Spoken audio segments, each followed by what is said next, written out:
4 o'clock. I'm going to call to order the July 17th meeting of the Parks and Rec Commission. I'd like to encourage our audience, if you want to do some public discussion throughout the meeting today, make sure you fill out a green card and turn it in with your name and address. And then when that's for the public session, and then for individual items, then we'll be able to call up members of the audience for that too. Okay. And also, if anybody's listening at home, make sure you know that you can always come in and join our meetings.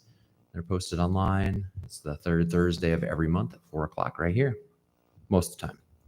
So the first item on the agenda today is approval of the minutes from May 15th and from June 19th. Move to approve. Second. And all in favor say aye. Aye. Aye. It's passed. Okay. First thing, or outside of minutes, will be public forum for any item on the agenda. Do we have? Not on the agenda. Sorry, any item not on the agenda. I want to make sure that's clear. Not on the agenda. Is there anybody in the audience that wanted to talk of something outside of the agenda?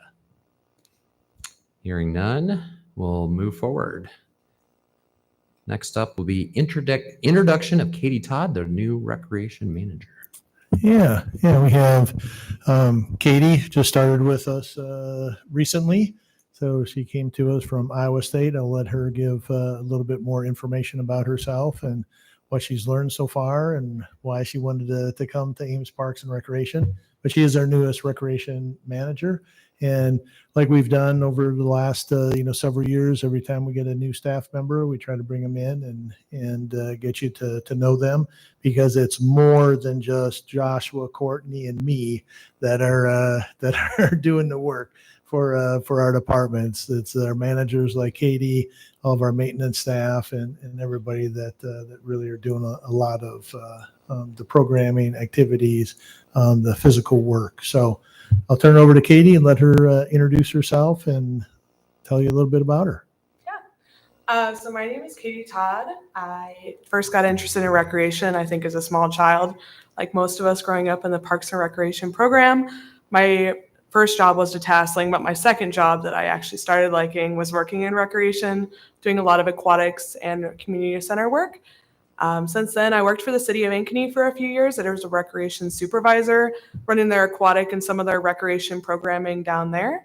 And then, like you said, I most recently worked for Iowa State University, and I was their aquatic and facility manager for a little while, transitioned into more of like a youth program manager as well. So yeah, I've started here about 3 weeks ago. I really like it so far. It's great to get to know everyone and learn a lot about all the programs that we're offering, and it's really exciting to meet staff. Any questions for Katie? Welcome. Thank you. Welcome to the Parks and Rec here. Yes, thank you. Good to have you. Excited. Thanks. Thanks, Katie. Okay, next item is a motion recommending the city council to approve the Friends of Ada Hayden Heritage Park request to waive the enforcement of prohibition of motorized vehicles in Ada Hayden Heritage Park. Yeah. So a lot of information in the commission action form. The Friends of Ada Hayden have been doing this for a long time. Prior to that, Moose Lodge, had done it for a while. So really what it does is it provides individuals with mobility impairments that can't normally get out to the park. They rent golf carts. They have a lot of knowledgeable individuals who drive the carts, interpret the park, point things out. So they want to do this again. Commission does not have the authority to waive an ordinance. So with this, you would be recommending that city council, waive the ordinance. The dates are Wednesday, September 10th and Thursday, September 11th. On the 10th, they do want to do at 6 o'clock a tour just for commission members and council members. So if you're interested in that, you could let me know and I can let them know that you would be attending. And they are aware that the path replacement project will most likely be underway by that time. So what they're going to do this year is really focus their tour on the Upland Trail. And I think we've talked about this before, that Friends of Ada Hayden had worked with the Iowa Natural Heritage Foundation. They have purchased some land on the west side of Hyde, part of the Sturgis property, and they are working on a plan to maybe do some, not necessarily wetlands, but some type of wetland area to really kind of settle out some of the nutrients and some of the sediment that comes from those farm fields before it even enters the park. So they're going to really focus their attention on those things. Staff's recommendation is alternative number 1. And in alternative number 1, it says for Wednesday that it'll go from 9 a.m. to 8:30 p.m., which you're probably wondering what that is. It should say 8 p.m., so 8:00 p.m. with that. But other than that, I entertain any questions. It's a great service that they do. And this has been going on. We've had this for a number of years, and I think we've had nothing but positive comments about it. Correct. Yeah, correct. Yeah, because Moose did it from 2004 to 2011. There was a little gap, but then the Friends of Ada Hayden picked it up in 2016. And besides the pandemic year, they have been doing it every year since. Yeah, and they work with Green Hills and Northcrest and some of the other areas, and really get a lot of people coming out for it. So, yeah, a lot of positive comments. Does one of the commission members have a motion? I move to recommend alternative 1. Seconded. Any questions or discussion? All those in favor say aye. Aye. Aye. All those opposed? Passes. Next up, we're going to talk about deer hunting in Mud Woods and Emma McCarthy Lee Park. Yes. So with the attachment was in the packet. There's several. You can see there were several individuals who sent requests to City Council regarding the deer population around Emma McCarthy Lee and Mud Woods, and some of their concerns. There's their plant material, their gardens can get eaten. There's a lot of different types of fencing that's going up, kind of detracting from the overall beauty of the park. The deer population continues to grow. There's potential for more vehicle deer crashes. There's potential for spreading of diseases. There's chronic wasting disease, the EHD. That can be carried through a variety of ways. That was highlighted in one of the emails. So this went to City Council, or this request, it went to City Council. Then it was referred to the police department, because they managed the urban deer hunt. And what the police chief Huff, what he did was responded to the request from council and just indicated that the policy or the practice is that this would first be referred to the Parks and Recreation Commission. They would make a recommendation, and then City Council would act on that recommendation. Now, if when you're looking through that, there's one of the individuals lives on Oakland, one individual lives on Oliver Circle, one individual lives on the corner of Oakland and Oliver Circle. So we have had this conversation as commission before, that in these situations, I think it's really prudent for the commission, before making a decision just based on the 3 emails, is to really get additional input. And over the years, commission has seen it that few people come in and have one viewpoint. There's always somebody with a different viewpoint. There may be a lot of people that have the same viewpoint, but just didn't even know to say something. So So really with this, I think our recommendation or staff's recommendation would be the commission to direct staff to get more input, and think how we would do this is we would put something out through our newsletter, which goes out on Thursdays, and we have 12,000 emails that goes to. But additionally, most importantly, what we want to do is get it out to the people close to Emma McCarthy Lee and Munn Woods. So generally what we would do, I think when we've done things in the past, and Josh, if you can correct me, what we would do is we'd actually mail a letter to this. So this came to us last week. We didn't feel that was enough time to get something together, get it out, because we've had that before where we have short, and not even short, we give people 3 weeks and say, oh, we didn't get it in time. We're out of town. We weren't able to do something. Weren't able to provide, comments. So generally, I think in the past when we've done things around Emma McCarthy Lee or Munn Woods, we've gone from Ontario to Lincoln Way, and from Highland to North Dakota. Correct. I think is generally the what we have done. So we would send a physical letter to those individuals, either give them a paper copy or a link to a survey as well, so we could get more information, and then bring that information back to commission at the August meeting, and then you have more data to make a decision.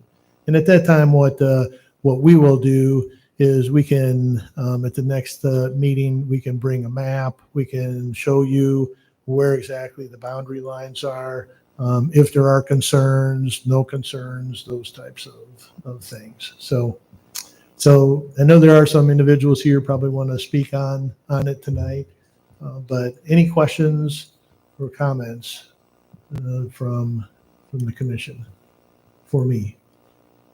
Keith, have we done this kind of thing before, a deer roundup? Yeah, so we do have, and I forget when Chief Sykosh was here, actually started, this program. I don't remember how many years ago, probably going 15, maybe not quite that long. Oh, I think it's more than that. Yeah, it's been around for a long time. So one of the things is there are certain areas within the park system that we do allow deer hunting.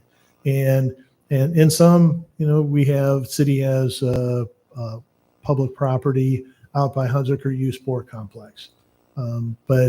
But when the season opens, we follow the DNR season.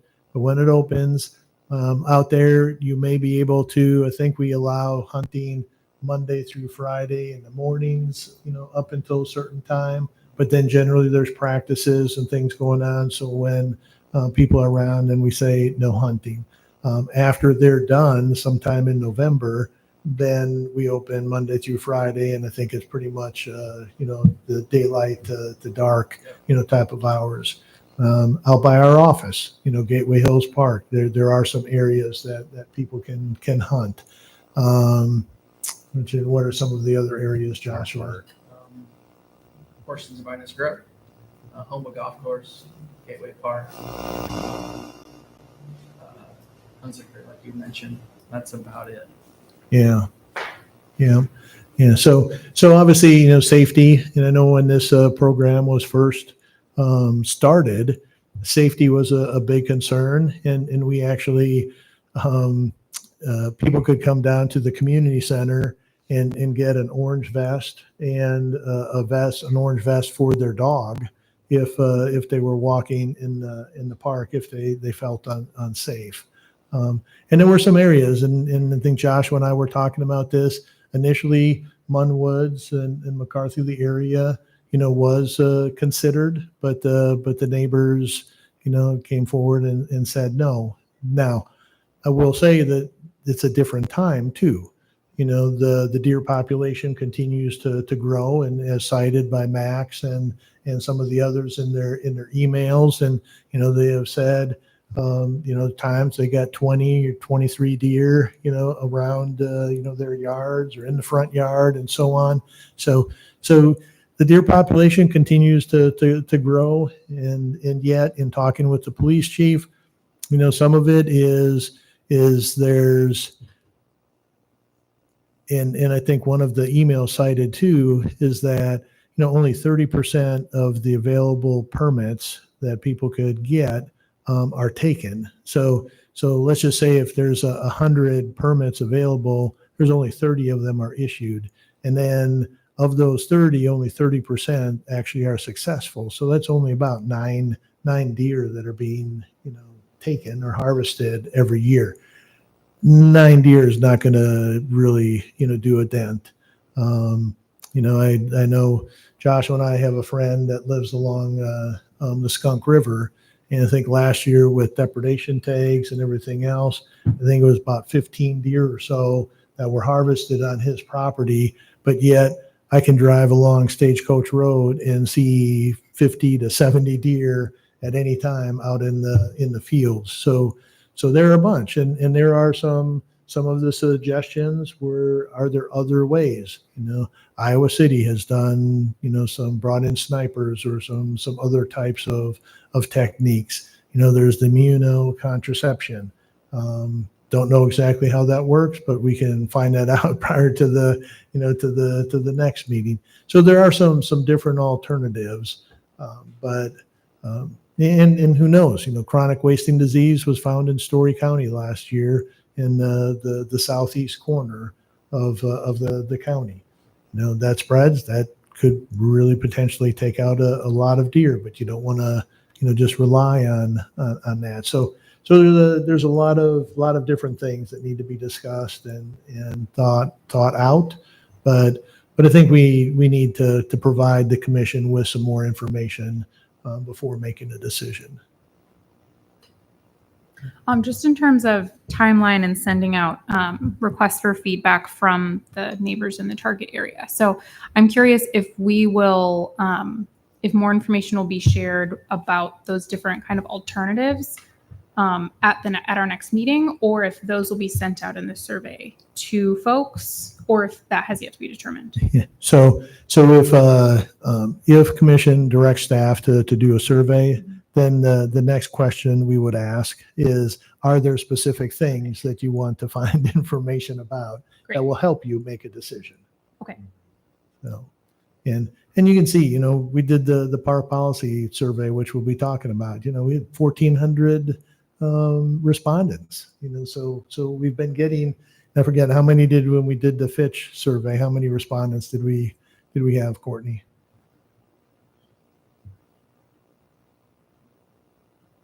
Honestly, I can't remember offhand, but it was a lot. Yeah, I think it was over 1,000 as well. But yeah, we get a lot of interest in the surveys that we do send out. So yeah. So if there are specific questions, you just need to let us know that. So Keith, in the other areas, and if I remember right, when they were talking about the original urban hunt, when they did talk about where there'd be houses around, that's why you guys ended up being kind of in areas where there are no homes, at least on one side. So this is going to be very different. Yes. Now I'm on both sides.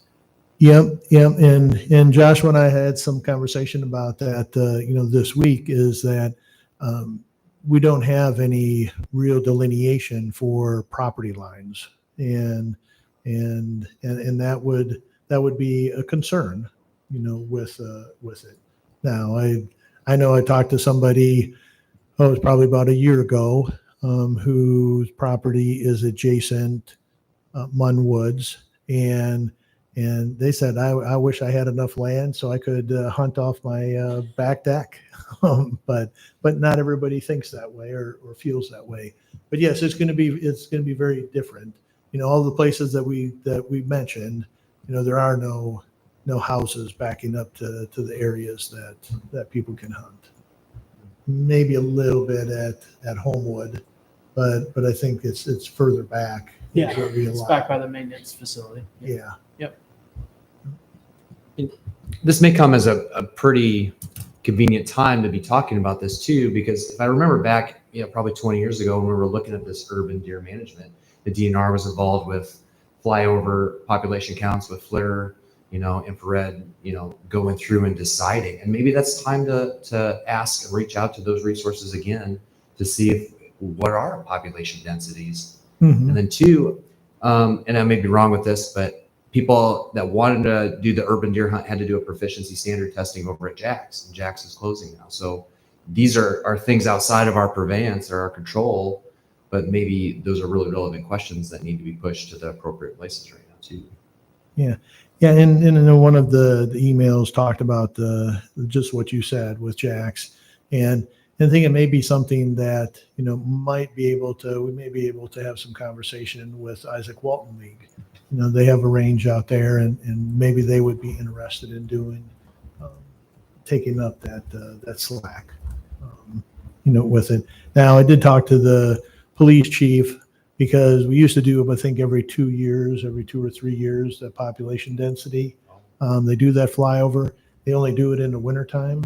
And we haven't done it for a while, but the police chief was not opposed to having that done again, just to see. And we don't have any recent data, but we could always take a look and say, hey, how much have things changed? And one of the concerns too, and I'm sure the neighbors may say the same thing. The population of deer in urban environment are very comfortable. All right, they're very comfortable, and initially, this is a conversation I had with the police chief. Initially we may have some success if commission and council say yes, let's do it. There may be some success early on. But once the deer know, that people are out there, that they're hunting and so on, it may push them further into the neighborhood as well. Yeah, over by Dwayne's house. Right down the river. I was just thinking, if you push them out a month, they're going to go west to me. But whether that's fact or fiction, we don't know. But these are all things that have already in the a small number of conversations that we've had. Those are some of the things that have come up. So Keith, does this open up the question too of an urban wildlife management? Because I hear everybody complaining about geese, and how there's poop everywhere you go anymore, and so now can we kind of look at it in a little bit bigger of a capsule to say this is an issue, I get it. Because like I said, I'm just to the west and I get 7 to 10 in my yard every day also. But the goose population is just as bad in our parks and affecting the quality of where you got to kind of walk around everything. Yeah, that's it's a good question. Don't have a response right now Just with it. I'll throw it out there. And I think there are, obviously we have a great resource in Iowa State and a lot of different wildlife experts, and maybe something we could get some people together, and I'm not even familiar with other communities in Iowa that are doing a wildlife management plan. Do you know of any, Joshua? I know the city of Urbandale many years ago did it. I know they were struggling with geese, but I'm not sure. Maybe I was right. They did robotic dogs, didn't they? Yeah. But we can always reach out to our network and just see.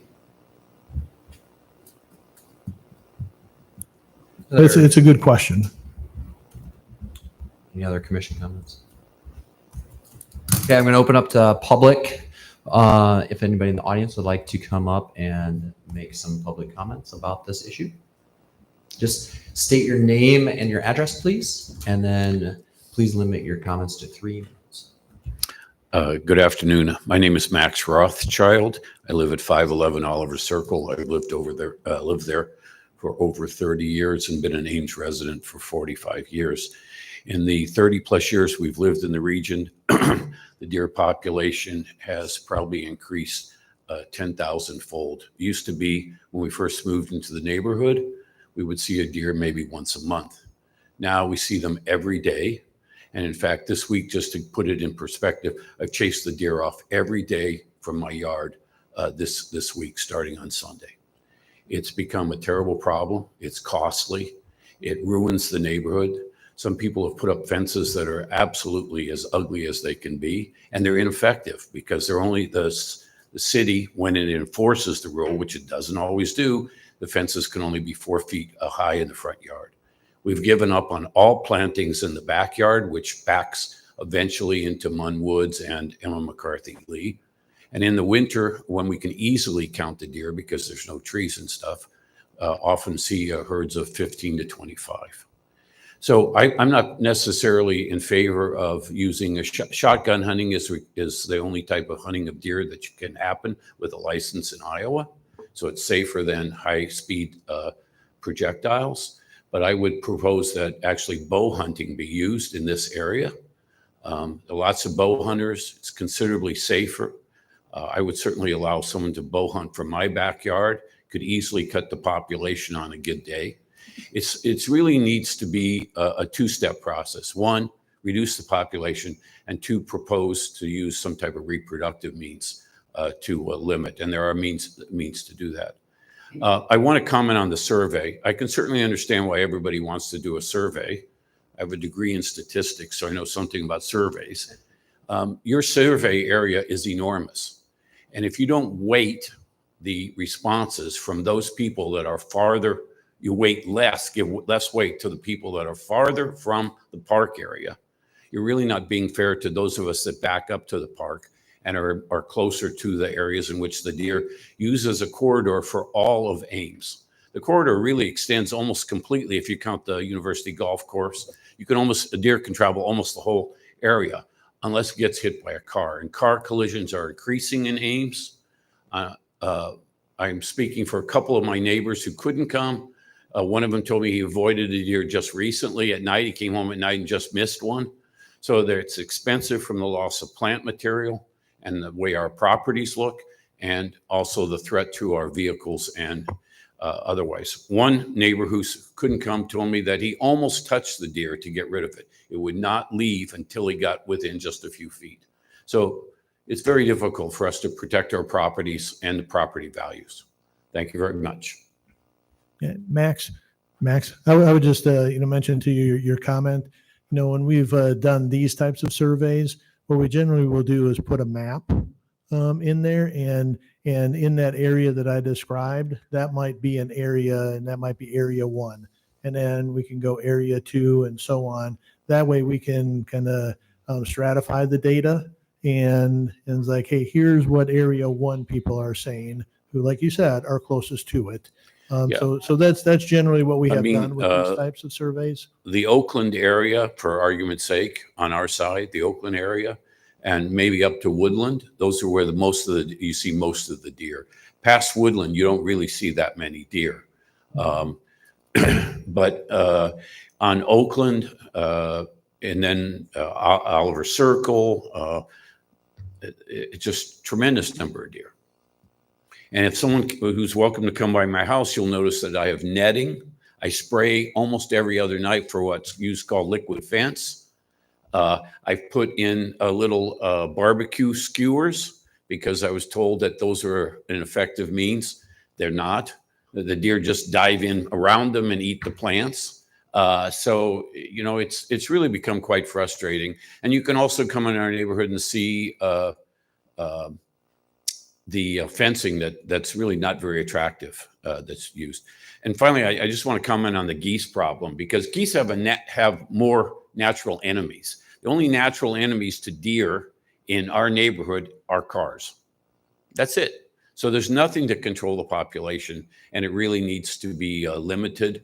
And then using other means to control population, reproductive means, those would be only useful after you get the numbers down. Thank you. Thank you for your comments. Really appreciate it. Are there any other audience members that would like to speak on this issue?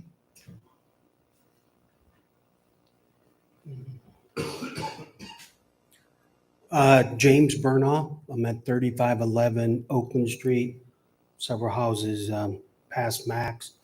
It's frustrating for all of us because there seems nothing we can do to protect our property. We spend enormous amounts of money landscaping. I have my house professionally landscaped, do all kinds of work, and then I watch the deer traipse in and harvest all my plants down to the ground. I also am the one that suggested the professional, I think it's White Buffalo, which is a professional hunting group. And I don't think you'll get a positive response from our neighbors if they think every Tom, Dick, and Harry is going to be able to go out there and hunt. I think they would feel more comfortable with a professional who's got liability insurance, who've had a history of doing this. They're also the ones that have done Iowa City, also done Burnsville, Minnesota, done a few other places, and they offer lots of different solutions to the problem. So I think if you're going to do a survey, I think maybe touching base with one of these companies first, so you could explain to the recipients of the survey, this is kind of what we're thinking about. How do you feel about a professional company coming in and doing that to manage the herd? I think that's a far more positive response from the neighbors, because I can guarantee you there will be neighbors who won't want to do anything because they don't understand what's happening. And part of the problem also is we have neighbors that are feeding the deer out there. And that just is mind-boggling to me. So we're going to give them the same weight as me, and they're out feeding the deer, and they traipse through our alley to go to their food supply. And they're going to get a vote that says, I don't want deer hunting. And I'm going to be saying, I want deer hunting.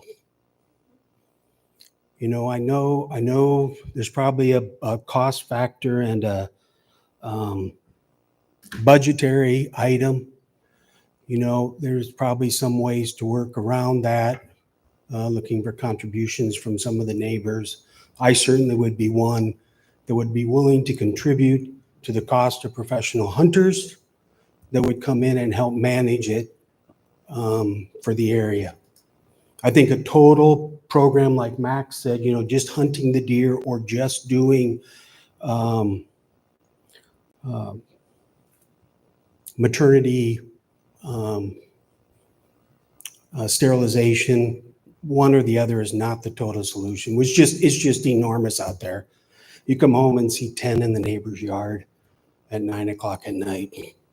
That's not the community I expected. I lived in the country. I lived on a farm for years, decades. I know that. And the swans, the geese is a good comment, but that's only a start of it, because what happens when the wild hogs move in or the coyotes come in? And these are all realistic situations, because they're happening and they're coming this way. People will say, I don't want any hunting. And then where do we live? So I'll fill out my card. Thank you. Thanks for your comments, James.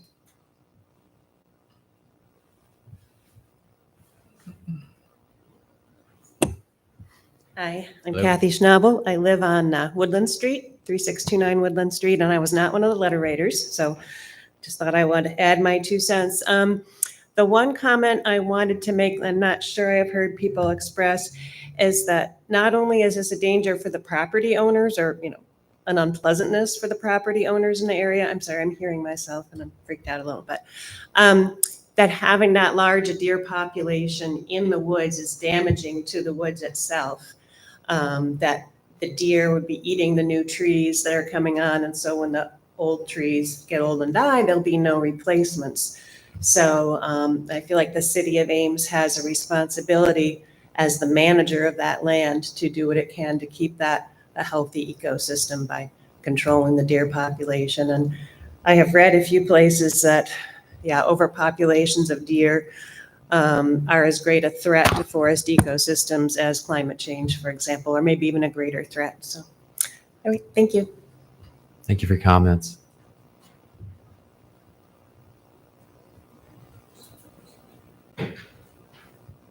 Okay. And no other public comments? Any other commissioner comments? Keith, I sense urgency in the room, Yep. and I share the pain of those that are here today. I know something about landscaping. I've gone toe to toe with deer. They're a blight on the landscape for all the reasons that have been cited. And I worry about statistics and about surveys and about counting respondents equally. You three three we've heard from have strong opinions. I understand them. If somebody happens to like deer, do we weight those comments the same way? I'm afraid that could happen. I worry that this might get slowed down, or maybe disproportionate weight given to those that happen to like the look of deer in the landscape. I guess we all did at one time, but my viewpoint's changed. I guess what I'm trying to say is that I feel the need that we need to work quickly on this problem. Yeah, and that's like I mentioned earlier, the goal would be to get something out and get information back. I think with the 2 surveys that we've already mentioned, I think we had them out there for maybe 10 to 14 days and got a lot of response with it. We'll have to see. The goal would be is to get something put together and mailed out maybe early next week to people. So again, gives us time to collect the data and put it back, and we can slice it and dice it however you want us to do that. But I think your comment, Jeff, is this is always a tough thing, not only for the commission when things like this are brought before us. Staff deals with this an awful lot as well, is where you have 2 groups. And like you said, you got a group over here that love the deer, don't want anything to happen. And then you have a group that, hey, they're suffering because of it's costing them money. Their landscape is being eaten. All the things that were just mentioned. So you get these 2 different groups, and what is the right answer?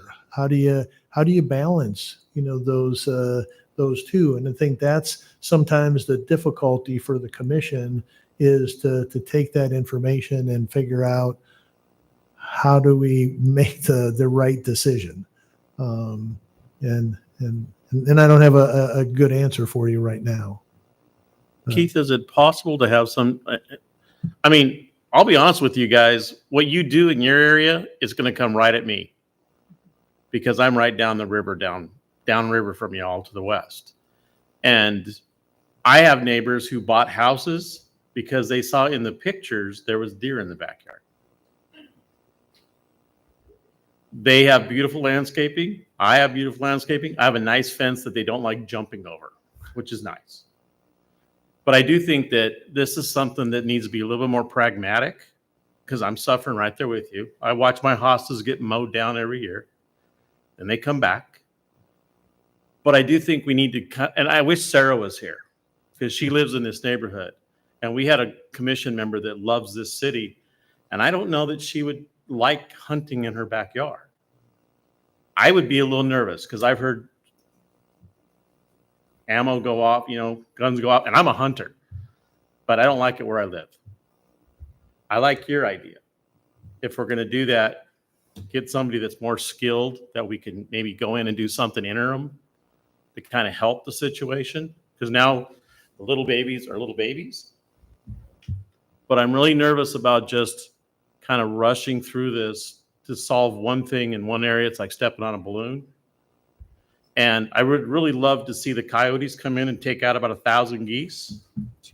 But everybody and their dog kills a coyote when they see it. They don't understand the ecosystem. They also take out little deer. So there is a natural predator to the fawns. And when you're driving down North Dakota and you see 4 fawns laying in the grass, all pretty, and people slowing down and taking pictures of them, it's just as dangerous as a big buck running across the street. So can we look at something instead of, I love the survey aspect, because I think there are people there that buy houses in your area and my area that like the wildlife. They love seeing it come through their backyard. They take pictures of the fawns when they're bouncing around. They're cute as hell. I know my wife does. But I don't like the deer. I want to just add one thing. I could put up a Sir, can you come up to the microphone so we have it recorded there? I could come and put in a big fence. I can ask for a variance, and there are ways to get this done. I could put a big fence around my property, but I don't want to be isolated. I don't want to be Ernie in Slaughterhouse 5 who's locked away and has to look at the people that come to him. I want my property because I like seeing my neighbors' beautiful yards. I like seeing the street. I like to wave at people that come by when I'm in my yard. I don't want a boxed in area. So for the people that came there that wanted to see those, that's great, but I don't want to see deer every day. And I mean, I'm just saying, they'll say, put up a fence. I don't want a fence. no. I don't want to block my neighbors. But I think that's where we're looking at, is that we need to do something to fix what you guys are going through, Yes. but also look at a bigger picture, because everybody, at last I remembered, we all have one vote. No matter how big our property is or how big our name is or who we are, but we have one vote. And if you have 80% of your neighborhood going, we're sorry your plants are getting mowed down, you know where that goes. But I would like to see maybe us look at something that can do a little bit of both, a good compromise. And that would be, I love your idea of professionals, because I had a police officer kill a deer that got hit by a car that somehow got in my backyard. And when he took the shot and missed, I don't know where that slug ended up. Mhm. And shot again and got it, but the first one, we don't know where it went. So that's kind of a concern of mine. But I love your idea of kind of going in, talking to some of your peers to say, what'd you guys do with these kind of professionals? Maybe it's this or maybe it's something else, but doing both. Because I would love to hear what Sarah has to say. And with the lack of people getting the permits to come and hunt in the city is showing people aren't interested in jumping through those hoops to do the deer management plan that we have offered in this community. That's just not working. So I don't think that should be something we're perpetuating. Yeah, I think I want to, Thank you. yeah, I think I just want to make sure that everybody at home, if anybody's watching, understands. So the urban deer program or urban deer hunt that the city has, it is bow hunting only.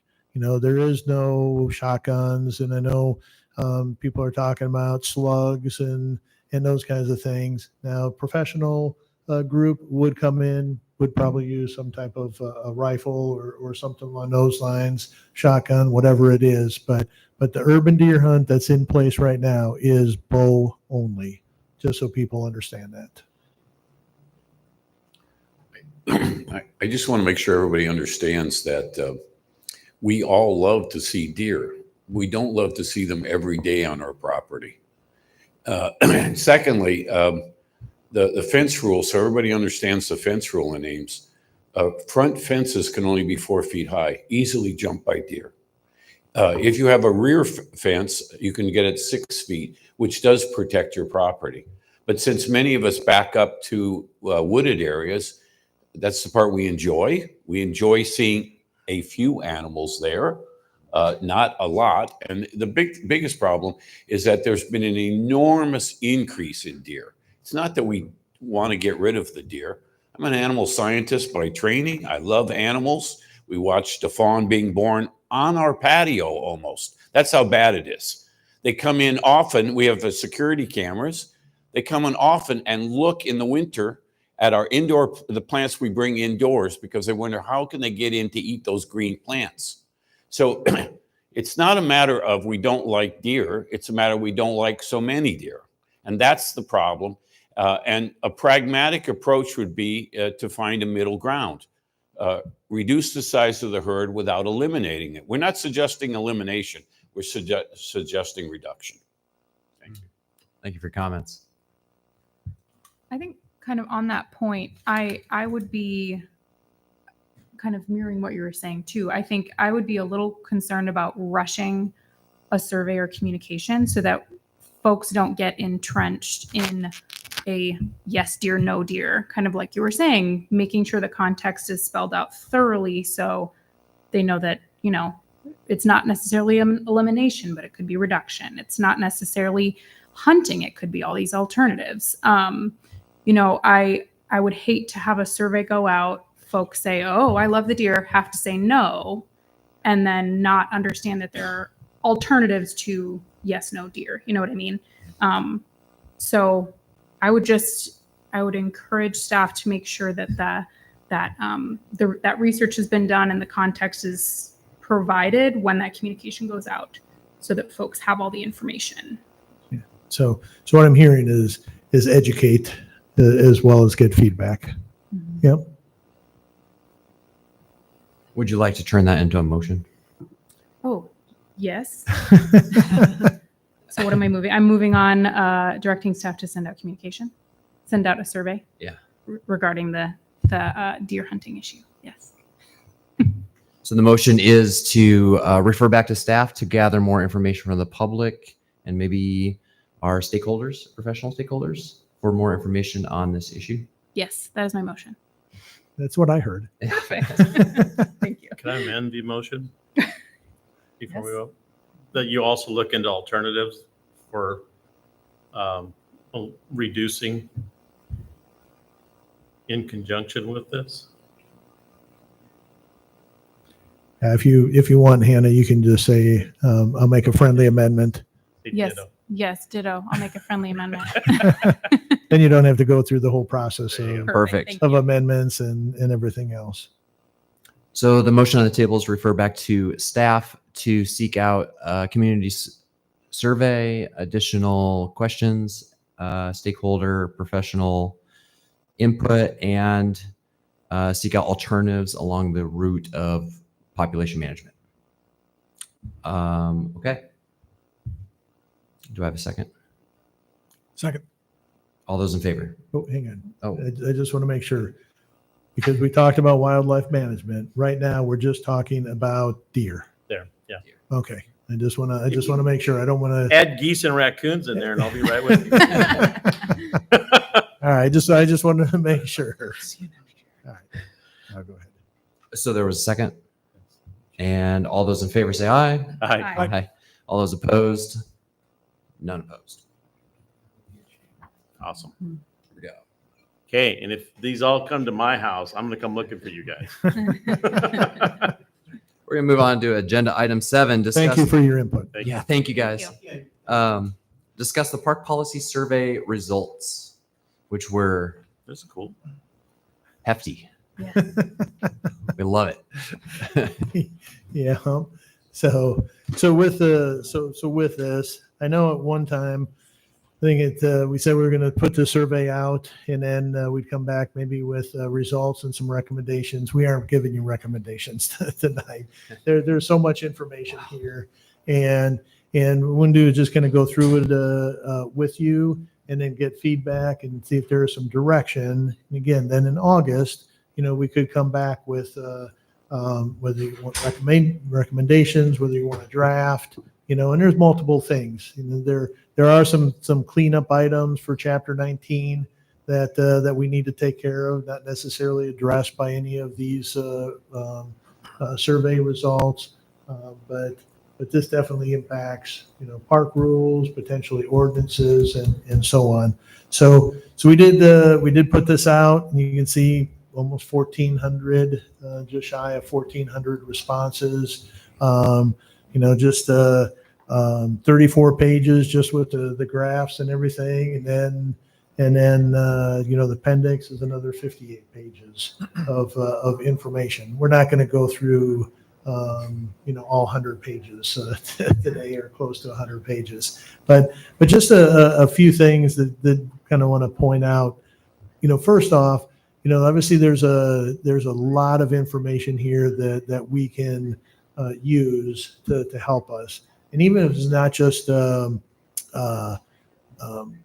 policies and procedures, just in how we do our work, there's a lot of good information. Like, hey, there's something that we need to address. We don't need a policy or a rule to address it, but something that we can strive to get better at. I think one of the encouraging things is there's a lot of positive comments, throughout the survey as well. A lot of things that we're doing well. And yet people, have complaints, they have some concerns, they have some fears, they, all those types of things. But yet, we've heard it from the commissioners and previously is just some common sense and respect and things of that sort. So how do we get that? That's going to be a little bit harder. But I just want to maybe kind of touch on a few things. And for the people at home, what we'll do is we'll put this out on our website as well. So if people want to access it, they can access it, that way. But you can see, just even we asked them some questions at the beginning: live, work, and play. Over 62%, do all three. And then there's some that just do one or maybe two of them. The one thing that was interesting too is, does anyone in your household utilize the park system? That's almost 99% of the people of the households. Somebody uses the park system, which is great. That's what we want. That's what we're there for.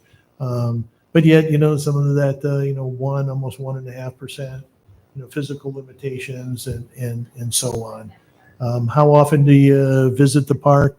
53% of the respondents visit the parks 2 times or more per week, which is great.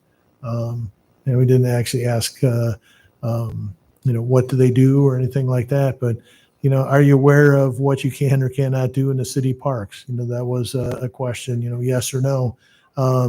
Almost 70% said yes, but yet 30% said no. We don't need a rule.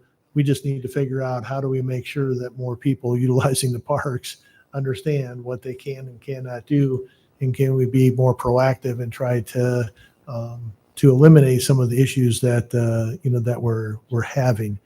A little bit interesting, how people find out, about the rules. A lot of different things. I thought one of the ones that I highlighted was a few admit to not checking at all, preferring to act first and adjust if challenged. We do not promote that as a way to go through the parks, but most people do call, go to a website, and so on to try to find out the information. There too with what do people have in their household? 84%, have a bicycle. That's a lot. But I thought it was interesting that only 8.78% have an e-bike. It'd be interesting in 5 years to see how much that changes with things. And then yet 11% not applicable, meaning they don't have any of these items. That's a pretty good chunk of people that don't have any of them. And then there were other things that people said, that we didn't have on the list: kayaks, stand-up paddle boards, wagons, and so on. There too, bicycle used most often. And after that, not applicable was a big, number of people. But after that, scooter was, something that they use within the park system. But overwhelmingly, walking, the number one activity, and that even goes down. You go from almost 98% of the people walk in the park system, 60%, even though almost 90% have a bicycle, only 60% of them use it within the park system, and then 35% running or jogging, and then there's others smaller things. So and then walking, like I said, most preferred. Which parks do you regularly visit? Did that surprise anybody? Yes. Okay, what was surprising, Dwayne? Brookside seems to me like it's always kind of a flow through park. I know a lot of organizations use the shelters, but I don't see them as quote park users in the way I'm thinking. Yeah. And the high number at Brookside was interesting. It's right there, but I always kind of think of people kind of go through Brookside, not necessarily in Brookside. Yeah.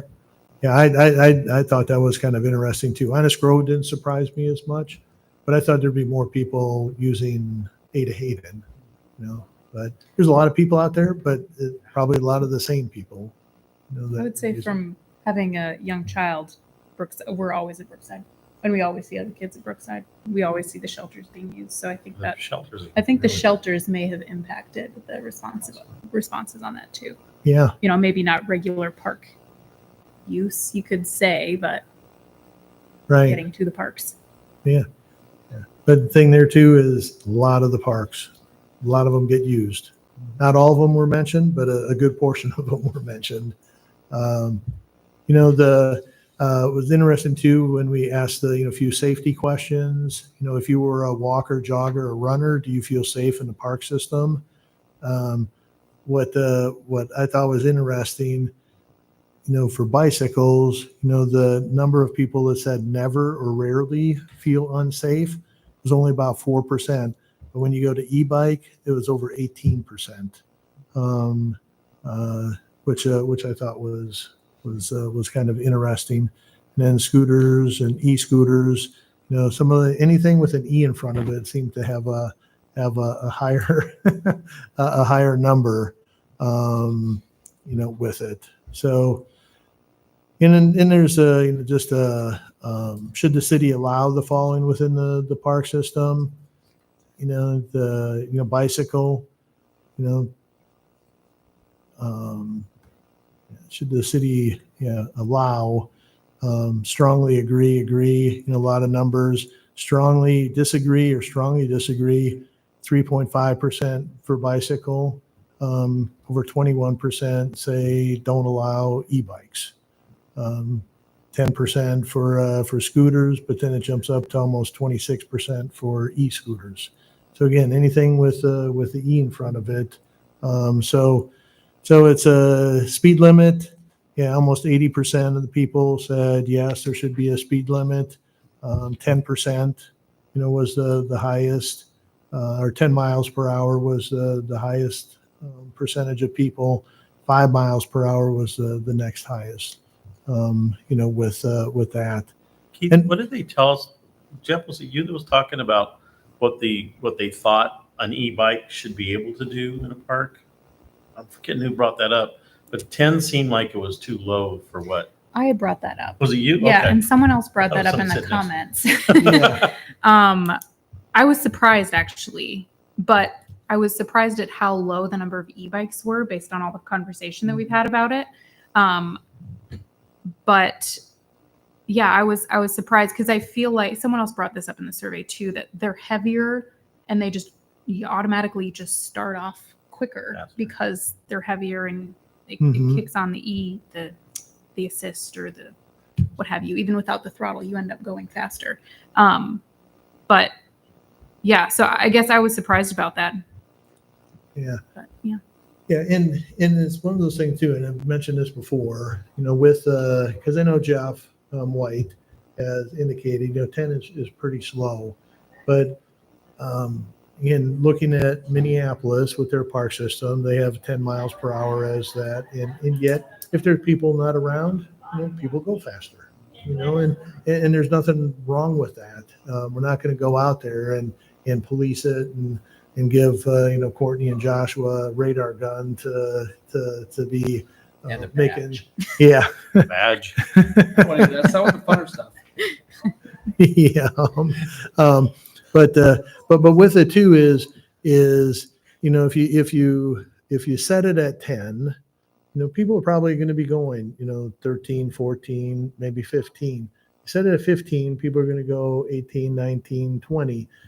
So I think you got to, if we're going to rely on self-policing and people to really kind of do the right thing. Obviously, we're going to increase signage and all of that kind of stuff, and have a variety of things that we're going to be doing differently. See how that goes, and see what happens. Are you still going to get the people? I was out there last week, Wednesday, and some guy came whipping through. He's probably doing 25. There's no way, by the time I saw him, there's no way I could catch up to him and even try to cut him off or anything. He was there and gone. And are you going to stop some of those people? Probably not. You might.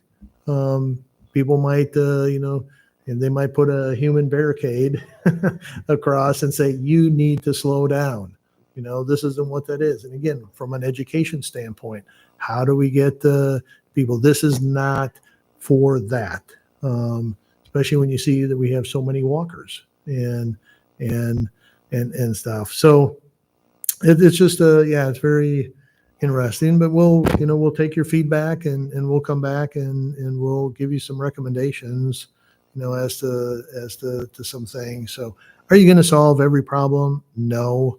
But again, we have to try to remember what is it that we're trying to solve, or what is our mission, and I think our mission is a couple fold. One, we want people to get out. We want to enhance their lives, improve their quality of life. And like we've talked many times, it's done different ways. But we also, safety, we talk a lot, safety is number one. And how do we keep people safe? And if we aren't doing things to do that, because, some of these other questions, people feel unsafe on some of these things and around certain vehicles. Now, we didn't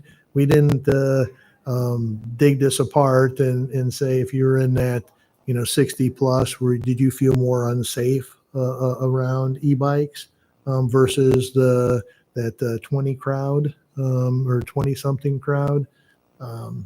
We didn't do some of that, but I know back to the miles per hour, I know I've shared that Ron from Skunk River Cycles, when he addressed the city council, he said, when somebody comes in to get an e-bike, the first question they ask is, how fast does it go?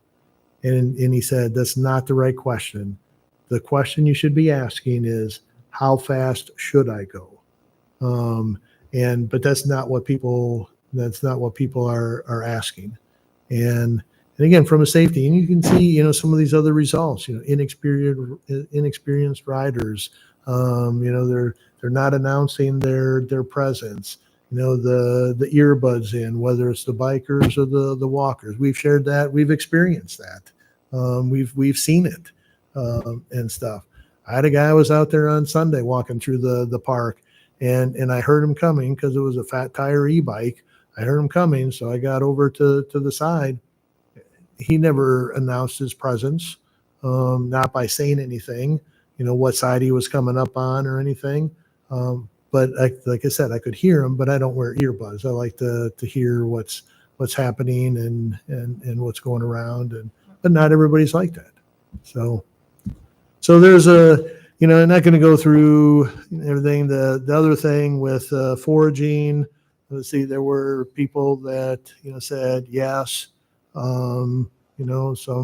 some yes in designated areas, and then there were some people said no. So, and then there's a lot of information about just general safety issues, whether it's equipment, whether it's cracks in the trails, whether it's lighting, whether it's just homeless, a lot of different things that were mentioned. It's a lot of information to sift through to come. So I guess with that, and I don't know if Courtney or Joshua, if you have anything to add, to that.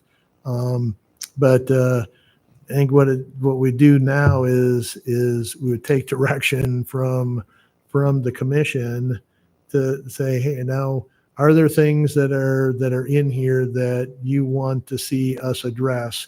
Either changing a rule, adding a rule, eliminating a rule, whatever that might be. Give us some direction. Otherwise, we'll take this information and bring something back. And the last thing I just want to mention is Nathan and I were talking about this before the meeting started. So are you a student? So 97% said no, only 2.6% said yes. And yet we know there's a lot of students use Brookside. When I've talked to students, it's close. It's right there. If they want to go to a park, they'll go to Brookside or Stuart Smith. Brookside offers more. So with that, feedback from commission. I think it was helpful to get kind of in the breadth of comments a recognition that it's not just bike riders that are the problem, because that's what came through pretty strongly on the previous comments. And so there was a kind of a broader range that I think reinforced what we had talked about previously about, it's about establishing some trail etiquette across the board rather than banning one group or restricting one specific group. So I thought that was helpful, not limited to, you know, mobility device users necessarily, but walkers, joggers, everyone. So, yeah, so with what you just said, Hannah, I just asked the question, is there any appetite for a commission to ban certain mobility devices in the park system? No. I think that's where we're at with staff too, from that standpoint, but just wanted to make sure. So, okay. Keith, with that said, there is some confusion about our signage and what bicycles actually mean. Yeah. It was brought to my attention that e-bikers think that they're not allowed in the parks because it doesn't say e-bikes. It says, the signage says bicycles. Yeah. And maybe we need to be more clear about that. Yeah, I know we had a lot of e-bikers show up at a forum we had a while ago, and I would hate to think that they were ignored. Yeah. And that's and I think just in general, all of our signage, and we've talked about it. It's a huge undertaking. It'll be a huge expense. Might be something that you'll see in a CIP, line item, because it'll be something more than because if we're going to do it, we should do it consistently. And if we have to do it through operations, it would have to be phased, over a good number of years. And I don't think that's probably the way to go, with it. So I think you're right. Even with it, when we were first talking about, and I think I mentioned this, when we first talked about scooters, I had the email from a lady who said, you can't disallow scooters. That's how I get around. It's a mobility device. I'm mobility impaired. That's once I explained it to her, she understood and she was fine. That's not what we're looking at. So I think with all of this, and we hear this, I think recently, we heard it again tonight, is how we present things, how we share things, how we define things is going to be really important for it. So point well taken. The trail etiquette, the signage, defining what do bicycles mean? Because do you have a bicycle or do you have an e-bike? It's not the same terminology. So, And it changes so quickly. Mm-hmm. yeah. I mean, you're talking about mobility devices. It used to be a mobility device was one of those little electric scooters that somebody who couldn't really move very well got on. And that's no longer the case. So I don't know how you're going to keep up with the signage.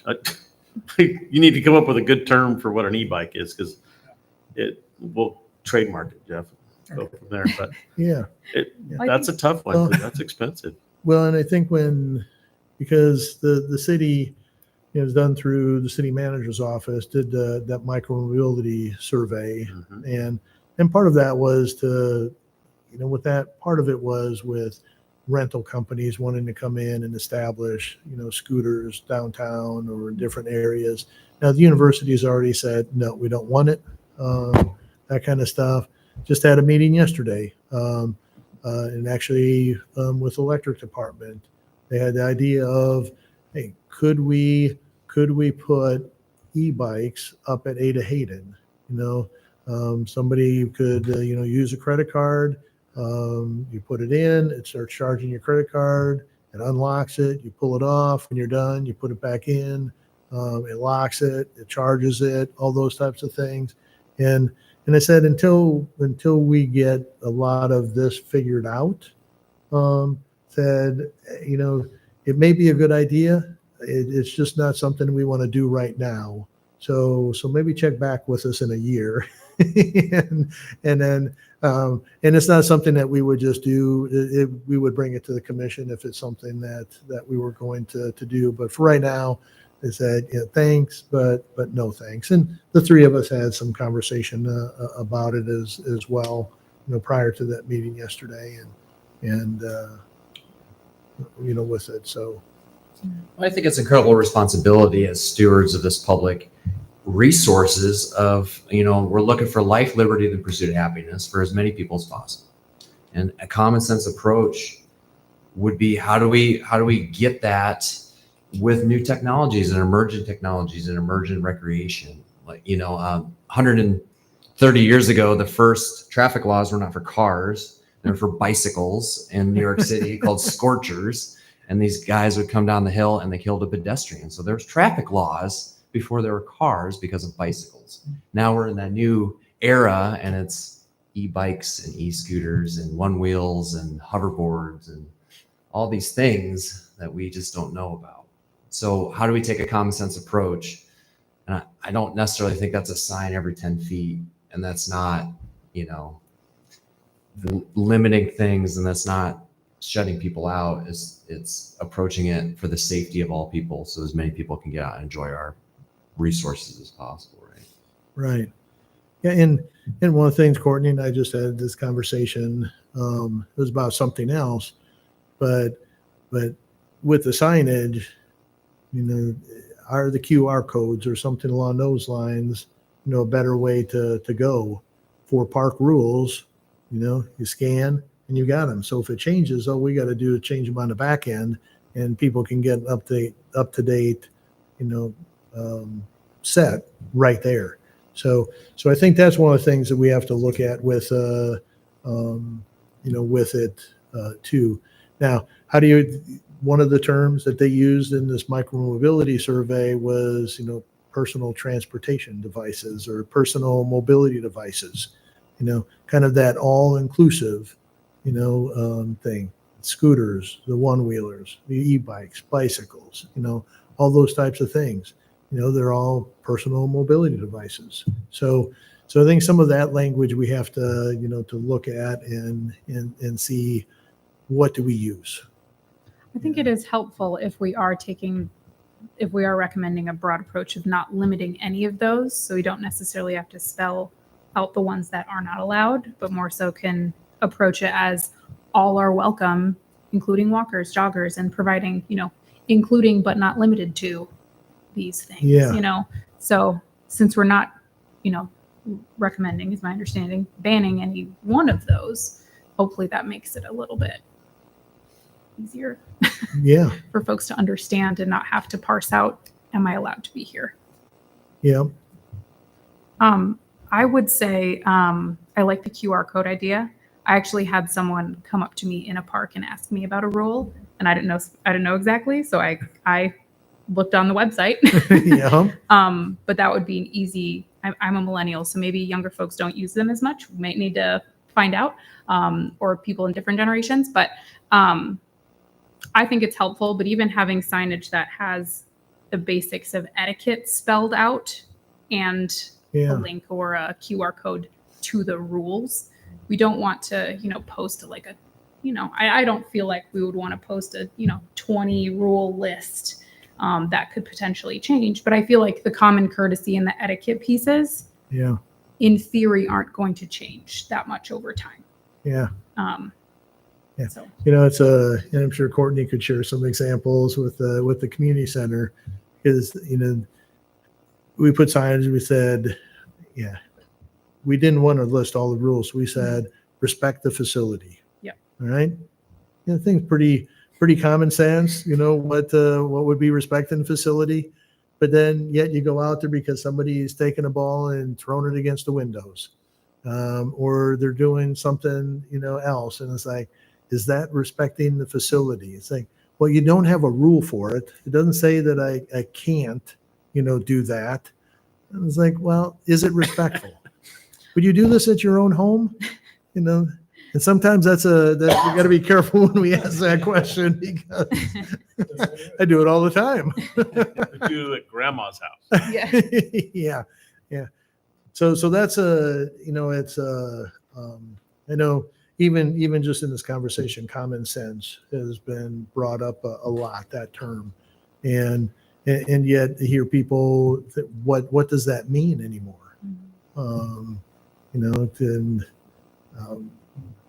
You know, I think we could probably, if we had to write down something, we'd all say, hey, this is what common sense means. But for some people, yeah, it's hard to define. Which is why I think a signage with, some basic tenets of etiquette. Yeah. Because kind of to your point, I think if it's too broad, folks have to fill in the blanks Yeah. or be directed to a QR code that goes to the full set of rules. But if you can fill in some of those blanks, at least to hit some of the main concerns that a lot of folks have, I think that would go a long ways Yeah. to improving Yeah. from where we are. What would your mother think? There you go. That's my guide. I also think that the kind of an etiquette signage or whatever we want to call that, in addition to kind of as a complement to a speed limit, if we're going with a posted speed limit, so that folks don't immediately, so that folks understand the context of it. It's not just we're limiting you because we don't want certain folks on the trails or anything like that. We're suggesting this speed limit so that you respect other people that are walking or that you respect anyone else using the trails. So tying those together, I think, would be helpful. Yeah. Speed limit's 10 miles an hour, so you could slow down and smell the flowers, Yeah. Yeah. Exactly. Well, and yeah, we've had this, Joshua, you and I have had this conversation about sometimes, can you use a little humor to get something across, and that can go a long way, with it. So maybe with some of those types of things, maybe some creative types of things might be more helpful. Because then sometimes people joke about it. Hey, did you see that sign? But if they're talking about it, it's doing what we want. You get a hold of the DOT guy that puts the notes on the. Oh yeah. Yeah. Those guys have it. Or some of the side Oh. ride buses. Yeah. Some of the sirens. Yeah. Especially anybody listening at home, we really appreciate the comments. I mean, I read through all those and it was wonderful. I was blown away by what somebody or people really thought was important enough to put in there, and it was good, like really Yeah. good. Yeah.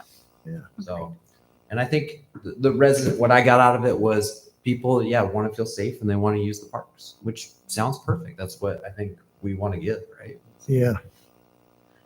There were a couple comments about whether, having specific rules for specific zones or specific parks, which I don't necessarily agree with. I think consistency is probably more accessible to people and easier to manage signage and that kind of thing, in my opinion.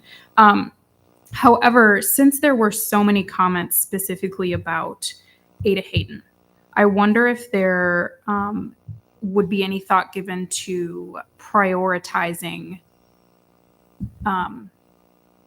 getting signage up first in those areas, or more frequency of signage in those areas. Just, I feel like it came up so often that's really where some of the tension comes up around rules. Right.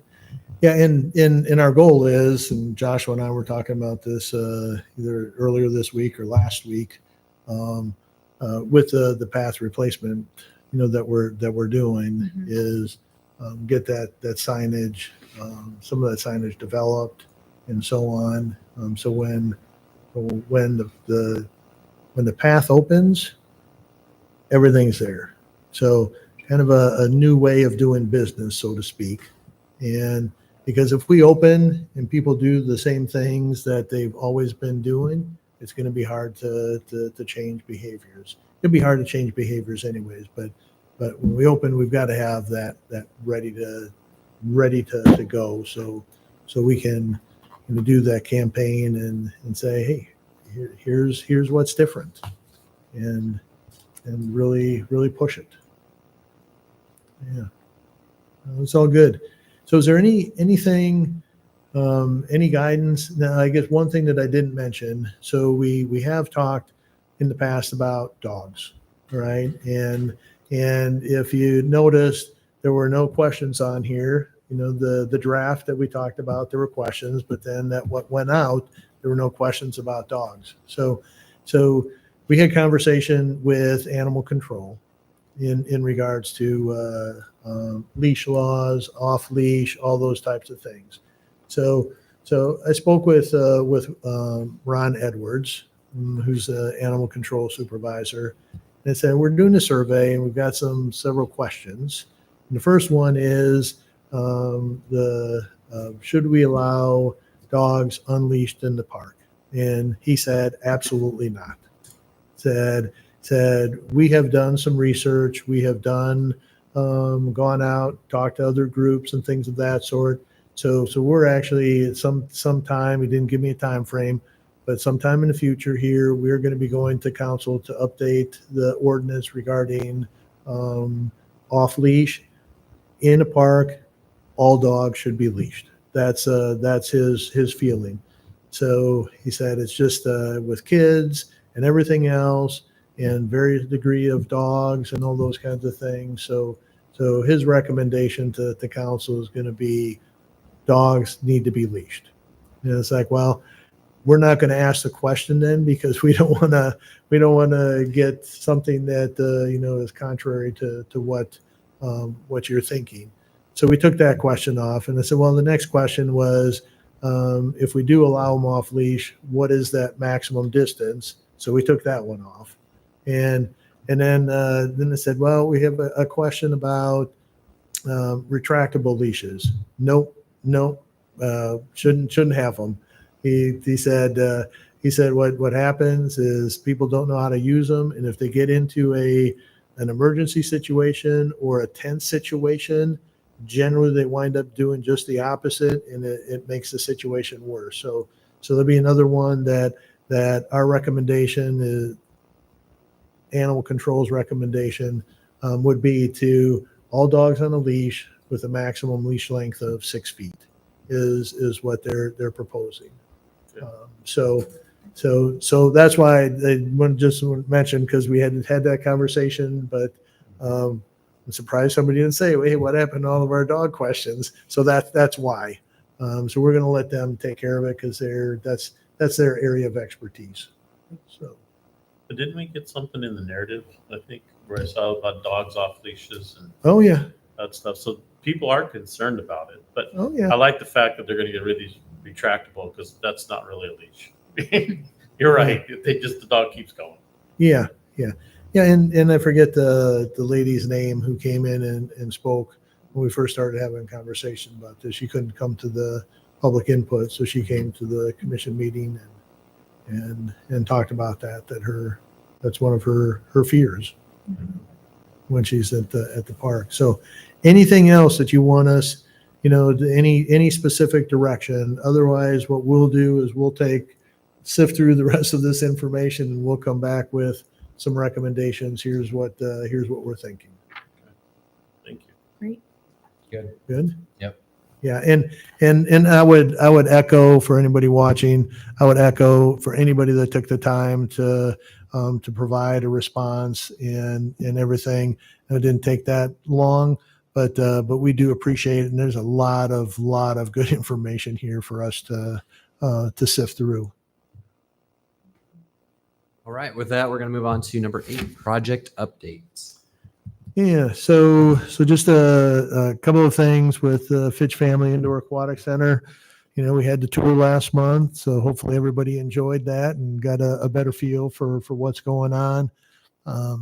It looks different because there's a lot of walls up. At least the framing is up, so you can now see, oh, this is where the multi-purpose space is going to be. Oh, this is where the party rooms are. This is the locker rooms and everything. So that's going well. The wellness pool is there's not much left that they have to do with that. So they could wind up pouring the deck around it, sometime soon. They have the ramp to do. The lap pool, they're continuing to move forward with that. Actually get some walls up of the lap pool. and it won't be too long where hopefully they'll start working on the rec pool, with that. So, there are a couple of things. I think one of the changes that I don't think we talked about this, but it's something that staff felt strongly about, is that in the two large universal locker rooms where we have the motorized changing tables and so on, we also had diaper changing tables in those rooms. We actually took those relocating those diaper changing tables from those locker rooms to two of the lobby restrooms, because none of the restrooms in the lobby had diaper changing tables. So again, signage will say what's in each of those rooms. And then one of the other things, Joshua posed the question, in those two locker rooms, should one of those locker rooms have a roll-in shower? So if somebody can't transfer, to a bench, because that's what they were both designed for, which is ADA compliant, should one of them be a roll-in bench? So, or a roll-in shower. So actually we just met out there on Tuesday. We said, yes, this is what we want. And then we went out, we looked at one of those rooms, said, here's how it will happen. So one of those will be able to, if somebody's in a mobility device, wheelchair, whatever, they can roll right into the shower and shower, and they don't have to transfer. Glazing. So the windows are going in, started kind of on the north side. They were getting ready to do kind of the northeast. There were some, I think, on the east and a little bit on the south. Once they get all that done, then they'll be starting on the full front of the natatorium. They're all working on a non-natatorium piece right now. So they did move all the trailers over to the west side of the parking lot. So they're now working on the east side. So they're going to be coming in and starting to dig, for some stormwater control and for, the bases for the lighting, footings and things of that sort. So we'll be taking more soil samples and so on, and keep our fingers crossed that we don't come into any contamination. If we do get contaminated soils, we'll stop. We'll bring up Eocene, which is formerly Impact 7G, who we've been working with for a while, and they'll come up and they'll do further testing, and then we'll proceed accordingly with that. But so far, still no contaminated soil or groundwater have we experienced. So, am I missing anything? Any other big points for Fitch? No. So, Stephen L. Shanker Plaza, we're still working through. I think we're getting closer to a potential resolution for the ice surface.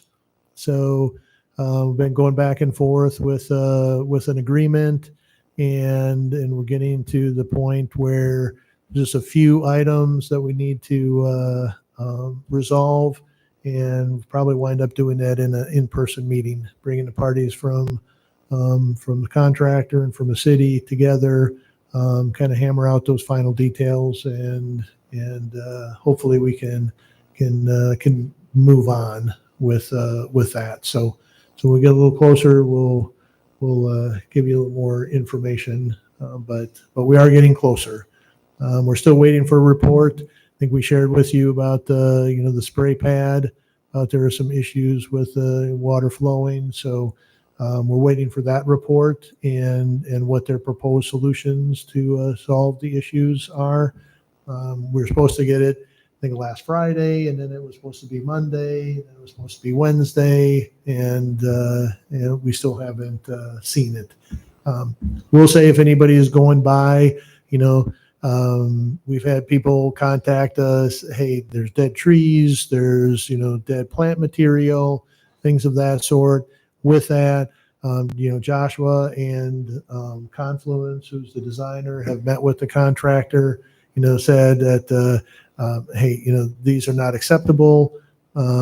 Right now is not a good time to plant. There will be a fall window coming up here, for planting. So they will be removing, dead trees, dead plants, vegetation, and replacing them with live, species.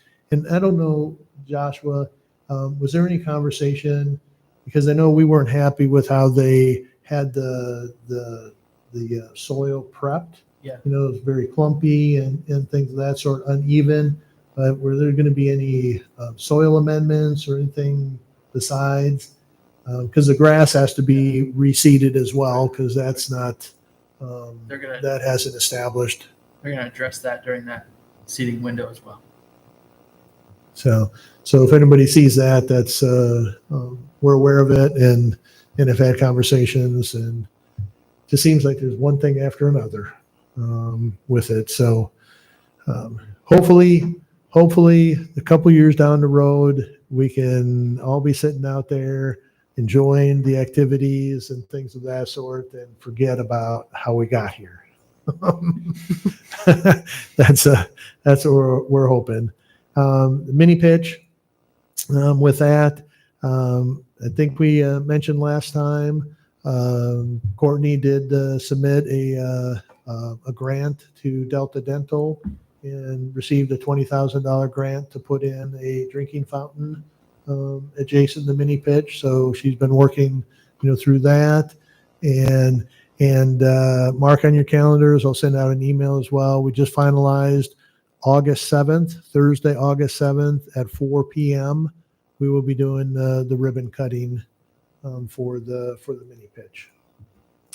So anything else you want to add? Maybe an update on the push button or anything else that needs to be finished? Yeah, so we have a few items out there that are still being worked on. We have some signage that'll be going up on the pitch, but we'll also have a donor sign to recognize all those that came together as far as the court sponsor, the bench sponsors, etc. Musco was on site yesterday installing the push button that was desired by the neighborhood to be able to activate lights as they desired, with timers and et cetera, that we can adjust to have certain hours during the summertime. But then once school goes into session, we can adjust those times to make sure that the lights aren't on later in the evening. So that's been completed. We have requests out to get the meter set to get the lights fired up, but then also with the grant and the drinking fountain, been working with Ames Trenching and Caliber to go out there to pull the water line, and drinking fountain's been ordered. And then so Caliber just need to pour the concrete. So still some things that need to go on out there, but all progressing forward. So, but facility is usable. Every time I seem to go by there, there's people out there playing on it. So it's great to see. Yeah. And one thing, Josh, you want to talk about the trees on the south end while we put those in? Yeah. Oh yeah. People really liked the mini pitch, but one of the issues and the feedback we received is that balls are going over that south end fencing and unfortunately going on to Bloomington Road. So we installed 6 evergreen trees that are going to get taller and wider to help use that as a natural barrier, preventing those balls from getting onto Bloomington Avenue. So Bloomington Road. So. There'll also be the backdrop we'll be putting closer to Bloomington a sign that says Friedrich Pitch. So those evergreens will be kind of the backdrop for that as well. Right. So if anybody asks, it's recommended that you use a futsal ball. There is a different ball, futsal versus a soccer ball. So it seems like most of the errant kicks are coming from just regular size soccer balls. So we're really encouraging people to get a futsal ball to play on that court to help eliminate some of those issues as well. And one of the things that we're going to be doing with during the ribbon cutting, Courtney has ordered some futsals, the balls, and we're going to do something creative to give away. So hopefully we'll get a lot of neighborhood kids, a lot of kids up there, that we can do something fun and give those balls away. So when they come over and play, then they'll have the right thing. So kudos to Courtney for working on that aspect and help promote what they should use. So, yeah. Next item is monthly report.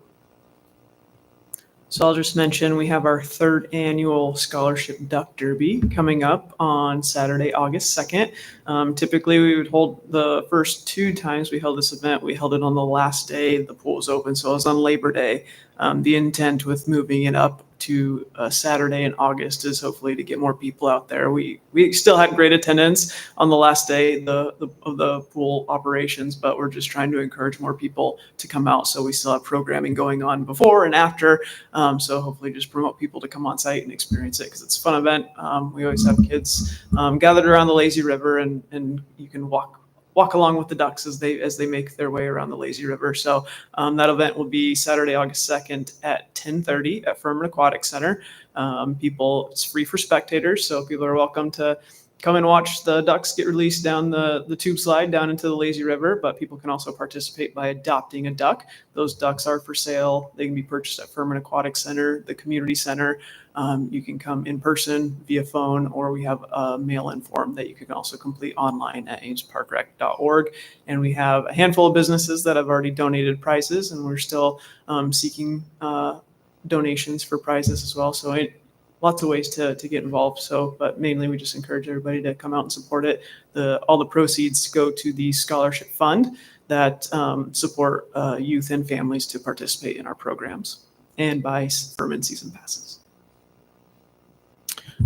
I just want to highlight, I wish Jeremy Bristow was here because one of the things that he would comment on was the radiant heat system at the ice arena. So I just want to tell everybody that this winter, this fall, when the users start packing in the Ames ISU Ice Arena, that there will be a new radiant heating system that provide a little extra comfort for individuals that are out there. So it's a really nice system. Got that done.